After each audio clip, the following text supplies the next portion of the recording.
अस्सलामुअलैकुम दोस्तों, मेरा नाम है इश्तियाक रसूल। आप देख रहे हैं मासूम टीवी।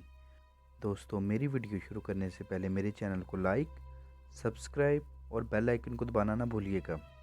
आज की वीडियो भी मेरी पिछली वीडियोस की तरह बहुत दिलचस्प है, क्योंकि आज आप जान सकेंगे कि अगर दुनिया में एक साथ 100 एटम बम फट जाएं तो क्या होगा। अगर इंसान दुनिया से अचानक खत्म हो जाए तो क्या होगा। अगर सूरज गायब हो जाए तो क्या होगा। तो चलें आज की वीडियो से मुतल्लिक बात कर लेते हैं और ये जानने की कोशिश करते हैं कि अगर जमीन पर अचानक एक साथ 100 एटम बम फट जाएं तो क्या होगा और कैसी तबाही आएगी। क्या आप जानते हैं कि दुनिया में इस वक्त 16,000 से ज्यादा अफाल और जौहरी हथियार मौजूद हैं जो हमें किसी भी शहर को तबाह बर्बाद कर सकते हैं। और अगर इनमें से सिर्फ 100 एटम बम एक साथ चल पड़े तो जमीन का क्या हशर होगा। तो इस बारे में हम हफ्तों, महीनों और सालों के हिसाब से हम जानने की कोशिश करते हैं। पहला हफ्ता कि अगर 100 एटम बम एक साथ चल पड़ते हैं तो पहले हफ्ते में 5 मेगाटन स्याह कार्बन फैल जाएगा। ये कार्बन फिजा में सूरज की शदीद हरारत अपने अंदर जज़ब करता हुआ जमीन पर आएगा और आसमान का मुशाहदाती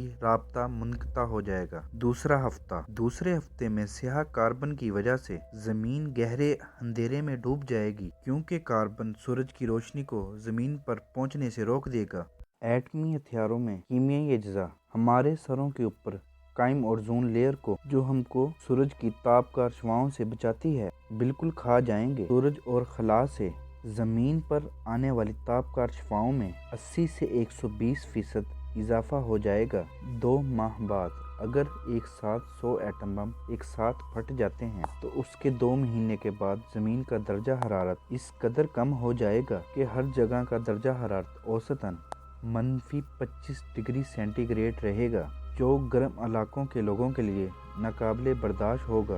दर्जा हरारत में इस कदर कमी की वजह से बारिशों की मिकदार भी निहायत कम हो जाएगी और ज़मीन से हर किस्म के पौधे और दरख्त ख़त्म हो जाएंगे, जिसके बाद कई अशरों तक मज़ीद किसी नबाताती अफजाइश का इम्कान भी ख़त्म हो जाएगा। 2 साल बाद ज़मीन से हर किस्म के पौधे ख़त्म हो जाने के बाद सिर्फ 2 साल के अंदर 2 अरब अफराद ग़िज़ाई किल्लत और भूख का शिकार हो जाएंगे। ज़मीन का ज़्यादातर हिस्सा बेहद सर्द और नाकाबिले रिहाइश होगा। 5 साल बाद एटमी जंग के 5 साल बाद जमीन की फजा के ऊपर कायम लेयर पहली वाली जोन लेयर से 25% पतली होगी। इन अजीम धमाकों में बच जाने वाले अफराद बड़ी तादाद में जिल्द के जानलेवा कैंसर का शिकार हो जाएंगे। 10 साल बाद जंग में 100 एटमी हथियारों के चलने के 10 साल बाद जोन लेयर की मोटाई में कुछ इजाफा हो जाएगा और ये पुरानी तह से सिर्फ 8% पतली रह जाएगी। 20 साल बाद जमीन का दर्जा हरारत गर्म होना शुरू हो जाएगा, तहम अब ये मौजूदा दर्जा हरारत के मुकाबले में बेहद सर्द होगा। 20 साल बाद पौधे भी उगना शुरू हो जाएंगे, तहम उनकी अफजाइश की रफ्तार बहुत सुस्त होगी और एक मामूली पौधे की अफजाइश में 5 साल का एक तवील अरसा लगेगा। 30 साल बाद जमीन पर बारिशें भी कुछ मामूल के मुताबिक होने लगेंगी। 50 साल बाद अब फितरत दोबारा जमीन पर उगना शुरू हो जाएगी और जा बजा फूल पौधे उग आएंगे, ताहम 50 साल बाद भी जमीन के कुछ इलाके तापकारी की जद में होंगे और वहां पर रिहाइश रखना नामुमकिन होगा। ये तमाम खौफनाक हालात सिर्फ 100 एटम बम फटने की सूरत में होंगे। और एक बात फिर आपको याद दिलाता चलूं कि इस वक्त जमीन पर 16,000 से ज्यादा एटमी हथियार मौजूद हैं, जो हमारी इस खूबसूरत जमीन की सिर्फ तबाही के लिए बने हैं। तो दोस्तों, आपको ये वीडियो कैसी लगी नीचे कमेंट बॉक्स में कमेंट करके बता दीजिएगा। अल्लाह हाफिज।